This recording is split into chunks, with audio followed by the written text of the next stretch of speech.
Բարև ձեզ, սիրելի հետևորդներ, Արագածո ՏՆԹՎ-ի եթերում շարունակում ենք մեր հաղորդաշարը, որը նվիրված է հայ գրողներին, դերասաններին,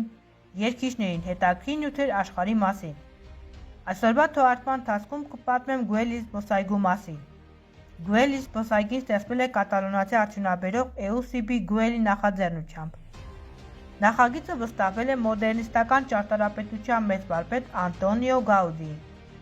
Սկզբնական նպատակը քաղաք այգի կառուցելն էր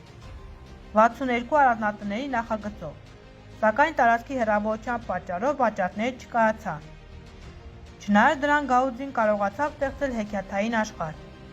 Այգու տարածքում կառուցվեցին յուրօրինակ տաղավարներ, ճանապարհներ, հեքիաթային տներ, գունեղ շատրվաններ և կրպակներ։ Ամենահայտնի ստեղծագործություններից մեկը սողացող օձի տեսքով ձևավորված գունավոր նստարանն է, որը դարձել է ամբողջ զբոսայգու խորհրդանիշը։ Գուելի այգին ոչ միայն զբոսանքի վայր է, այլև ճարտարապետական արժեք ունեցող բացօթյա թանգարան։ Այստեղ Գաուդին համադրել է բնությունն ու ճարտարապետությունը, օգտագործելով ալիքաձև գծեր, բնական քարեր, խճանկարի փայլուն ձևավորումներ